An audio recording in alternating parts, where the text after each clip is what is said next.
ये कहानी एक ऐसे लड़के की जिसके पिता की सडनली डेथ हो गई। और क्या हुआ कि पिता की मौत के बाद में उस लड़के ने अपनी माँ को एक वृद्धाश्रम छोड़कर आ गया। तो जब वो अपनी माँ को वृद्धाश्रम छोड़कर आया, उसकी माँ ने उफ तक नहीं की थी। तो उसने अपनी माँ को सामान पकड़ाया और कहा कि माँ, आज से यही तेरा घर है।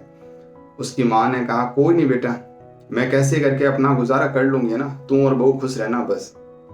अब क्या हुआ कि करीब कुछ टाइम के बाद में उस वृद्धाश्रम से उसके बेटे को कॉल आता है और कॉल पे ये कहा जाता है कि आपकी माँ है ना, वो मरने वाली है, तो एक बार आप आकर उनसे मिल लो। तो बेटे ने कहा ठीक है। तो बेटा गया अगले दिन अपनी माँ से मिलने। और तो माँ ने उससे कहा कि बेटे ने कहा कि माँ तेरी कोई आखिरी इच्छा है।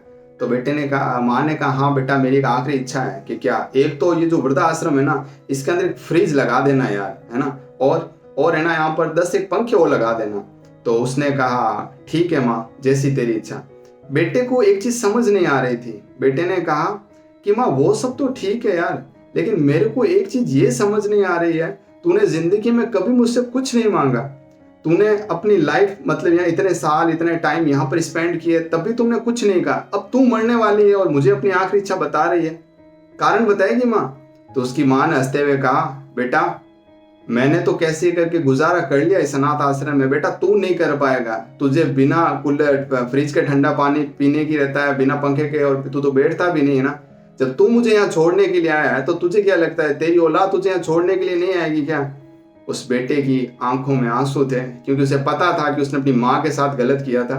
तो एक बात हमेशा याद रखना कि जैसी फसल आपने बोई है ना, वैसी काटनी तो आपको ही है। लेकिन लोग हमेशा शिकवा और गिला ये करते हैं, यार मेरे साथ इतना बुरा क्यों हो रहा है। तो भैया अभी भी टाइम है, सुधर जाओ, है ना। अगर अच्छे बेटे बन सकते हो ना, तो ही लाइफ में उम्मीद करना कि आपकी लाइफ में जो भी आपकी जो नेक्स्ट जनरेशन आ रही है ना, वो आपकी रिस्पेक्ट करेगी। अगर आपने अपने पिता की, अगर आपने अपने बड़ों से की है, तो अगर आपने कभी अपनी लाइफ में अपने पिता की बात नहीं मानी ना, तो इस बात की कभी उम्मीद भी मत करना कि आपकी आने वाली जो नई पीढ़ी है वो कभी आपको रिस्पेक्ट दे दी।